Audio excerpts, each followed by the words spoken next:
రాజారావు ఆ ఊరిలోనే చాలా గొప్ప ధనవంతుడు. పైగా చాలా మంచివాడు. రాజారావు అంటే ఆ ఊర్లో చాలామందికి గౌరవం, చాలా మర్యాద కూడా ఇస్తూ ఉంటారు. ఇలాంటి రాజారావుకి ఉన్న ఒక్కగానొక్క దిగులల్లా తన కొడుకు రమేష్ గురించి. చిన్నప్పుడే తన భార్య చనిపోవడంతో రాజారావు రెండవ పెళ్లి చేసుకుంటాడు. తన పేరు రాజ్యం. రాజ్యంకి రమేష్ అంటే అస్సలు ఇష్టం ఉండదు. కానీ పైపైకి రమేష్ అంటే ఇష్టం ఉన్నట్టు నటిస్తూ ఉంటుంది. ఇంకా రాజ్యంకి కొడుకులు పుట్టకపోగా ఒక్కగానొక్క కూతురు పుడుతుంది. ఇప్పుడు రాజారావు దిగులల్లా ఒక్కటే, రమేష్ తల్లి చెప్పినట్లే వింటాడు. సవతి తల్లిలాగా అస్సలు చూడడు. రాజ్యం కూడా రమేష్ ముందు సొంత తల్లిలాగే ప్రవర్తిస్తూ ఉంటుంది. ఇంకో పక్క రమేష్ తన సవతి తల్లైన రాజ్యాన్ని కన్నతల్లి కంటే ఎక్కువగా నమ్ముతాడు. రాజ్యం అంటే చాలా ఇష్టపడతాడు. రాజ్యం ఏది చెప్తే అదే వింటూ ఉంటాడు. ఒకరోజు రాజారావు రాజ్యంతో ఇలా అంటాడు. రాజ్యం, మన అబ్బాయి ఎలాగూ చదువుకోలేదు. చిన్నప్పటి నుంచి వాడు పొలం పనులే చూసుకుంటూ ఉన్నాడు. కాబట్టి వాడికి కొంచెం చదువుకున్న అమ్మాయినిచ్చి పెళ్లి చేశామంటే రేపు మన ఆస్తులు ఇలాంటి విషయాలు చూసుకోవడానికి వాడికి ఒక తోడుగా ఉంటుంది. అలాగే వాడికి ప్రతి విషయంలోనూ సహాయం చేస్తూ ఈ కాలం ఎలా ఉందో తెలియజేస్తుంది. వాడికి మనం ఒక చదువుకున్న అమ్మాయినిచ్చి పెళ్లి చేద్దాం. నువ్వేమంటావు రాజ్యం? అసలు మీరేమనుకుంటున్నారు? చదువుకున్న అమ్మాయినిచ్చి పెళ్లి చేస్తే ఆ అమ్మాయి అసలు నన్ను కోడలిగా చూస్తుందా? తను కోడలిగా చూడడం పక్కన పెట్టండి, నన్ను అసలు అత్తగారిలాగే చూస్తుందా? నన్ను అసలు లెక్క చేస్తుందా? పైగా మనకున్న ఒక్కగానొక్క ఆడపిల్ల, దాని బాగోగులేమన్నా చూస్తుందా? నన్ను సవతి అత్తగానే చూస్తుంది కానీ రమేష్ లాగా మంచిగా నన్ను సొంత అత్తలాగా ఏం చూడదు. రేపొద్దున మన కూతురు చాలా ఇబ్బంది పడుతుంది. నాకు అలాంటివన్నీ ఏమి ఇష్టం లేదు. ఒక పల్లెటూరి అమ్మాయినిచ్చి పెళ్లి చేయండి చాలు. ఇంకా ఏమన్నా మాట్లాడానంటే సవత్తలేని కాబట్టి ఇలా మాట్లాడుతున్నాను అంటారు. వాడిని అడగండి, వాడి ఇష్టమైతే నాకేం అభ్యంతరం లేదు. అయినా నా పిచ్చి కాకపోతే నువ్వు ఒకసారి వద్దని చెప్పిన తర్వాత వాడు మాత్రం ఎలా ఉనంటాడు? అయినా ఒక మాట అడుగుతానులే, కొడుకుని నీ చేతుల్లో పెట్టుకొని నీ ఇష్టానికి నువ్వు వాడుతున్నావు.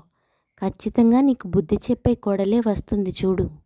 నీ రమేష్ దగ్గరికి వెళ్ళి, నాన్న రమేషు, నీకు పెళ్లి చేద్దాం అనుకుంటున్నాను రా. చక్కగా బాగా చదువుకున్న అమ్మాయినిచ్చి నీకు పెళ్లి చేస్తాను. రేపొద్దున నీకు పొలం విషయాల్లో అన్ని విషయాల్లో లెక్కలు చూసుకోవడానికి ఆ అమ్మాయి నీకు చాలా సహాయపడుతుంది. నువ్వేమంటావురా? నాన్న, నువ్వు అమ్మ మాట్లాడుకున్నదంతా విన్నాను. నాకు అమ్మ చెప్పిన మాటలే నిజమనిపిస్తున్నాయి. అమ్మ భయపడే దాంట్లో కూడా అర్థం ఉంది కదా. నాకు తల్లి లేకపోయినా కన్న తల్లి కన్నా ఎక్కువగా పెంచింది. అమ్మకి ఇష్టం లేకుండా నేను ఏ పని చేయను నాన్న. నేను పల్లెటూరి అమ్మాయినే పెళ్లి చేసుకుంటాను. ఒకరోజు రాజ్యం వంట చేస్తుంటే వంటగది దగ్గరికి రమేష్ వస్తాడు. ఏం నాన్న, ఆకలి అవుతుందా? ఒక 10 నిమిషాలు నాన్న, కూర సిమ్లో పెట్టాను. 10 నిమిషాలు ఆగితే గ్యాస్ స్టవ్ ఆపేసి నీకు అన్నం వడ్డించేస్తాను. అలా వెళ్ళి వంటగదిలో కూర్చో.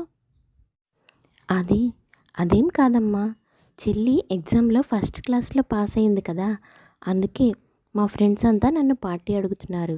నువ్వు కొంత డబ్బులు ఇచ్చావంటే నేను వెళ్ళి మా ఫ్రెండ్స్ అందరికీ పార్టీ ఇస్తానమ్మా. త్వరగా డబ్బులు ఇవ్వు. ఎందుకు నాన్న ఇప్పుడు అంత డబ్బులు పెట్టి వాళ్ళకి పార్టీ ఇవ్వడం? కష్టపడి చదివింది చెల్లి. నీకు ఏదన్నా గిఫ్ట్ ఇవ్వాలనిపిస్తే చెల్లికి కొనివ్వు. అంతేకాని అనవసరంగా వాళ్ళకంతా డబ్బులు ఖర్చు పెట్టకూడదు నాన్న. డబ్బుని చాలా జాగ్రత్తగా చూసుకోవాలి మనం. నీకు ఏదన్నా కావాలంటే చేసి పెడతాను, పద వంటగదిలోకి అని రాజ్యం రమేష్కి డబ్బులు ఇవ్వకుండా అక్కడి నుంచి పంపిస్తుంది. అమ్మా, నేను పాస్ అయినందుకు మా ఫ్రెండ్స్ అంతా పార్టీ అడుగుతున్నారు. నాకు అర్జెంటుగా డబ్బులు ఇవ్వు. నేను వెళ్ళి షాపింగ్ చేసుకొని నాకు కావాల్సిన బట్టలన్నీ కొనుక్కొని వస్తాను. అని అప్పుడే వచ్చిన పద్మ అడుగుతుంది. వెంటనే రాజ్యం తన దగ్గర ఉన్న బీరువా తాళాలు పద్మకిస్తూ, ఇదిగోమ్మా తీసుకో, నీకు ఎలాంటి బట్టలు కావాలో అలాంటివి కొనుక్కో, మన స్టేటస్కి తగ్గట్టు మంచి బట్టలు కొనుక్కో, ఏదైనా చీప్ వస్తువులు కొనుక్కున్నావని తెలిసిందంటే మాత్రం నీకు ఇంకొకసారి డబ్బులు కూడా ఇవ్వను, ఇదిగో తీసుకో అని తాళాల గుత్తి చేతిలో పెడుతుంది. వెంటనే రాజారావు ఇలా అంటాడు, ఏంటి రాజ్యం, నేను చూస్తున్నాను, మగపిల్లోడు వాడొచ్చి డబ్బులు అడిగితే ఒక్క రూపాయి కూడా ఇవ్వలేదు, ఆడపిల్ల అడిగిన వెంటనే బీరువా తాళాలు ఇచ్చేస్తున్నావు, నువ్వు సవతి తల్లి ప్రేమను చూపిస్తున్నావా, నా కొడుకుని నీ తల్లి ప్రేమతో మోసం చేస్తున్నావా, ఎందుకు ఇలా చేశావు, సమాధానం చెప్పు. నాకు తెలుసండి, మీరు ఏదో ఒక రోజు ఇలా మాట్లాడతారని, ఇది మాత్రం మీ కూతురు కాదా ఏంటి, నా కొడుకు నా కొడుకు అంటారు, అయినా వాడెక్కడికి పోతాడు, వాడు ఇక్కడే ఉంటాడు, ఇది పెళ్లి చేసుకుని అత్తారింటికి వెళ్తే అక్కడ దీని జీవితం ఎలా ఉంటుందో మనకి తెలియదు, అందుకే దాని సరదాలన్నీ నేను ఇక్కడే తీర్చాలనుకున్నాను, అందులో తప్పేముంది, ఈ ఆస్తి మొత్తం వాడిదే కదా, ఎప్పటికైనా ఇది పెళ్లి చేసుకుని అత్తారింటికి వెళ్ళవలసిందే కదా, కనీసం మన ఇంట్లో ఉన్నప్పుడు కూడా సంతోషంగా ఉండకూడదంటారా, మీరే మాలో లేనిపోని ప్రేమలు చూపిస్తున్నట్టున్నారు, మేమంతా బాగానే ఉన్నాం, మీరే కళ్ళు తెరవండి. ఇక రాజారావు ఆలస్యం చేయకుండా రమేష్కి పెళ్లి చేయాలి అని అనుకుంటాడు. పట్నంలో ఉంటున్న బాగా చదువుకున్న తన మేనకోడల దగ్గరికి వెళ్ళి జరిగిందంతా చెప్తాడు. రాజ్యం దుర్బుద్ధి కూడా చెప్తాడు.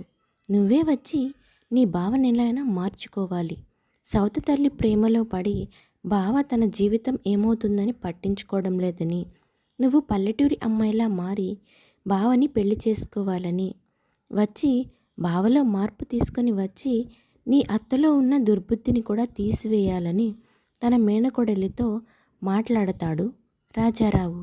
దానికి నువ్వు నన్ను ఇంతలా బతిమలాడాల్సిన అవసరం లేదు మావయ్య, అత్తయ్య చిన్నప్పుడే చనిపోవడంతో మన రెండు కుటుంబాల మధ్య రాకపోకలు తగ్గాయి, కానీ నాకు బావంటే చిన్నప్పటి నుంచి ఇష్టమే, ఈ మధ్య ఒకసారి బావని నేను చూశాను కూడా, నేను బావని పెళ్లి చేసుకుంటాను, పల్లెటూరి అమ్మాయిలా ఆ ఇంట్లో అడుగుపెట్టి బావలో మార్పు తీసుకొని వస్తాను, సవతి తల్లి ప్రేమతో కళ్ళు మూసుకున్న బావని కళ్ళు తెరిపిస్తాను, అలాగే అత్తయ్యను కూడా మారుస్తాను, బావని తన సొంత కొడుకులాగా చూసుకునేటట్లు చేస్తాను అని పెళ్లి చేసుకుని ఇంట్లో అడుగు పెడుతుంది.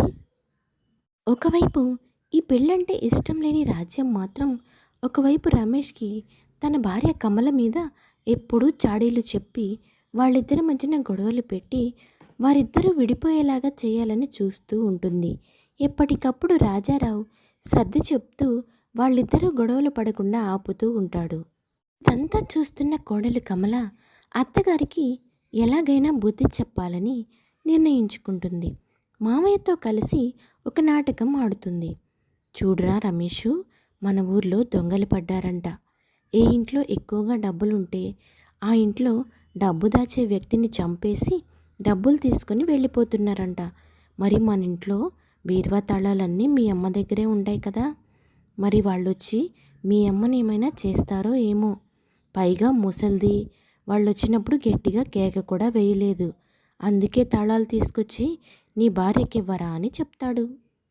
ఆ మాటలకి కమల ఇండ్లా అంటుంది, అయ్యో మావయ్య, నాకు దొంగలంటే చాలా భయం, ఆవిడన్నా వయసు అయిపోయిన ముసల్ది, నా మీద దొంగలు నన్ను చంపేస్తే, వద్దు మావయ్య, నేను చచ్చినా ఆ తాళాలు తీసుకోను, ఇంకెవరైనా ఈ బాధ్యత తీసుకోండి, నేను మాత్రం తాళాలు తీసుకోను, అయినా ఇంట్లో ఉండేది అత్తయ్య ఇంకా నేనే, మా ఇద్దరిలో ఎవరో ఒకరు తాళాలు తీసుకోవాలి, అవి అత్తయ్య దగ్గరే ఉండనివ్వండి, లేకపోతే ఆ దొంగలు నన్నేమన్నా చేస్తారేమో. తల్లి సవతి తల్లి చెప్పిన మాటలకి భార్యపై కోపంగా ఉన్న రమేష్, అలా అంటే కుదరదు, ఆ తాళాలు నువ్వే తీసుకోవాలి, ఆ తాళాలు ఈరోజు నుంచి నీ దగ్గరే ఉండాలి, నువ్వు తీసుకోను అంటే కుదరదు, కోడలిగా ఈరోజు నుంచి ఈ ఇంటి బాధ్యతలు డబ్బు వ్యవహారాలు అన్నీ నువ్వే చూసుకోవాలి, నేనే ఇప్పుడు అమ్మ దగ్గరికి వెళ్ళి తాళాలు తీసుకొని వస్తాను అని చెప్పి కోపంగా తల్లి దగ్గరకు వెళ్తాడు. తల్లి దగ్గరకు వెళ్ళి తాళాలిమ్మని అడుగుతాడు. దానికి రాజ్యం, ఎందుకు లేరా, తను చిన్నపిల్ల, తన వీపు పైన ఇంత పెద్ద బాధ్యతను ఎందుకు పెట్టాలి మనం, వద్దులే నాయనా అని చెప్తుంది. కానీ రాజ్యం ఎంత చెప్పినా తల్లి మీద ఉన్న ప్రేమతో బలవంతంగా రమేష్ ఆ తాళాలు తీసుకొని వస్తాడు. అలా రమేష్ తాళాలు తీసుకొని వచ్చి కమలకి ఇచ్చి, ఈ రోజు నుంచి కోడలిగా ఇంటి బాధ్యతలన్నీ నీవే, నీకు తెలియకుండా ఒక్క రూపాయి కూడా ఎవరికీ వెళ్ళడానికి వీల్లేదు, మా అమ్మకైతే అసలు నువ్వు తాళాలే ఇవ్వొద్దు, ఈ రోజు నుంచి లెక్కల్లో ఏ తప్పులున్నా సరే నువ్వే నాకు సమాధానం చెప్పాలి, నీ పర్మిషన్ లేకుండా ఒక్క రూపాయి కూడా ఎవరు తీసుకోవడానికి వీల్లేదు అని చెప్పి తాళాలిచ్చి అక్కడి నుంచి వెళ్ళిపోతాడు రమేష్. కొద్ది రోజులకి రాజారావు చనిపోతాడు. చిన్నగా వాళ్ళ ఆస్తులన్నీ సగానికి సగం అప్పులు కట్టడానికే సరిపోతాయి. ఉన్న ఆస్తులతో ఉన్న పెద్ద ఇల్లు వదిలేసి చిన్న ఇంట్లో వాళ్ళు కాపురానికి వస్తారు. చిన్న చిన్నగా కష్టాలనేవి రమేష్కి ఇంకా కమలకి మొదలవుతాయి. కానీ రాజ్యం ఇంకా పద్మ మాత్రం ఏ పని చేయకుండా ఇంట్లోనే ఉంటాడు. రమేష్ కష్టపడి సంపాదించి తెచ్చిన డబ్బులతో భార్య ఇంకా తల్లి చెల్లిని చూసుకుంటూ ఉంటాడు రమేష్. ఇలా జరుగుతూ ఉండగా ఒకరోజు పద్మ కమల దగ్గరకు వచ్చి, వదినా, ఈరోజు మా ఫ్రెండ్ పెళ్ళి, నేను అర్జెంటుగా మంచి పట్టు చీర కొనుక్కోవాలి, బీరువాలో నుంచి నాకు ఒక 10,000 తీసివ్వు, ఇప్పుడు చీర కొనుక్కొని బ్లౌజ్ స్టిచ్చింగ్కి ఇచ్చి ఆ చీర కట్టుకొని సాయంత్రం నేను పెళ్ళికి వెళ్ళాలి.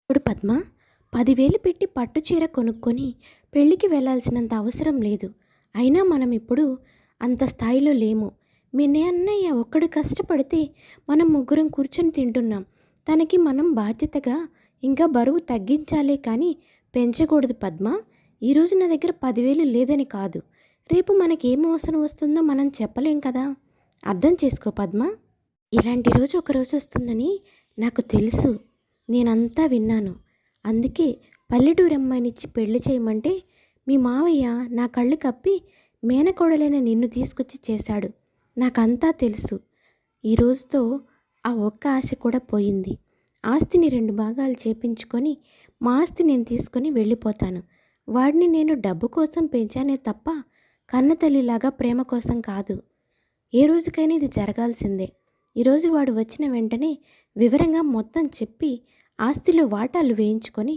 నేను వెళ్ళిపోతాను, ఇన్నాళ్ళు పెంచినందుకు వాడే నాకింకా బాకీ ఉంటాడు. అత్తయ్య, మీరు దయచేసి అలా మాట్లాడకండి, మీకు ఆస్తిలో వాటా కావాలంటే ఇస్తారు, కానీ ఇన్నాళ్ళు మిమ్మల్ని ఆస్తి కోసమే పెంచాను అనే విషయాన్ని ఆయనతో చెప్పారంటే ఆయన తట్టుకోలేరు అత్తయ్య, ఆయన మిమ్మల్ని సొంత తల్లి కన్నా ఎక్కువగా ప్రేమిస్తున్నారు, ఆరాధిస్తున్నారు, అభిమానిస్తున్నారు, మీరు ఈరోజు ఇలా చెప్పారంటే ఆయన చాలా బాధపడతారు. తీయటి మాటలతో నన్నేం మభ్యపరచాల్సిన అవసరం లేదు, ఇన్నాళ్ళు నేను నా భర్త కోసం వాడిని పెంచాను, నా భర్తే లేనప్పుడు ఇంకా నేను ఇక్కడ ఉండాల్సిన ప్రయోజనం ఏంటి, అవసరం ఏంటి, నా కూతుర్ని తీసుకొని హాయిగా నా బ్రతికేదో నేను బ్రతుకుతాను, ఈరోజే ఆస్తి 2 వాటాలు వేయిస్తాను. అక్కడికి రమేష్ వస్తాడు. జరిగిందంతా రమేష్ వింటాడు. కాంతమ్మ రమేష్తో కూడా మొత్తం చెప్తుంది, ఆస్తిలో వాటా ఇమ్మని, మేము ఇక్కడి నుంచి వెళ్ళిపోతామని, నా కూతురి భవిష్యత్తే నాకు ముఖ్యమని. ఇంతలో కమల ఏదో చెప్పబోతుండగా రమేష్ ఆపి, ఆగు కమల, మా అమ్మకి ఏది ఇష్టమైతే నాకు అదే ఇష్టం, ఎవరిని చెప్పినా సరే తను మా అమ్మ, తనకి ఎవరూ ఎదురు చెప్పడానికి వీల్లేదు, అమ్మ నీ ఇష్ట ప్రకారమే వెళ్ళు, కానీ నీకేదన్నా కష్టం వస్తే నీ కొడుకున్నాడనే విషయాన్ని మాత్రం మర్చిపోకు అని ఆస్తిలో వాటా పంచి తల్లిని అక్కడి నుంచి పంపించేస్తాడు. సంతోషంగా అక్కడి నుంచి వెళ్ళిపోతుంది రాజ్యం కూతురు పద్మాని తీసుకొని. కాంతమ్మ వెళ్ళిపోతుంది. రమేష్ ఇంకా కమల కష్టపడి పొలంలో పనిచేసి ఆ వచ్చిన డబ్బుతో అప్పులన్నీ తీర్చుకొని తమ సొంత ఇంటిని ఆస్తుల్ని తిరిగి సంపాదించుకొని చాలా సంతోషంగా జీవిస్తూ ఉంటారు. ఇంకో పక్క కాంతమ్మ తన ఆస్తినంతా అమ్ముకొని ఆ వచ్చిన డబ్బుని కట్నంగా ఇచ్చి డబ్బున్న వ్యక్తి అని ఒక దొంగకి తన కూతుర్నిచ్చి పెళ్లి చేసి ఆ దొంగ చేతిలో మోసపోయి తిరిగి వేరే ఊర్లో తినడానికి తిండి కూడా లేకుండా బిడ్డతో కష్టపడుతూ ఉంటుంది. ఒకరోజు పక్క ఊరు పని మీద వెళ్ళిన కమల వాళ్ళిద్దరిని చూసి జరిగిన విషయమంతా తెలుసుకొని వాళ్ళిద్దరిని ఇంటికి తీసుకొని వస్తుంది. జరిగిన విషయాన్ని మొత్తం రమేష్కి వివరంగా పూసగుచ్చినట్టు చెప్తుంది. జరిగిందంతా మర్చిపోయి రమేష్ ఇంకా తల్లిని చెల్లిని దగ్గరికి తీసుకుని చాలా ప్రేమగా చూసుకుంటాడు. ఇది ఇవాల్టి కథ. అలా సవతి తల్లి ప్రేమను చూపించిన అత్తగారిని కూడా కోడలు తిరిగి మారుస్తుంది. ఈ కథ కనుక మీకు నచ్చినట్లయితే please like, share and subscribe చేసుకోండి.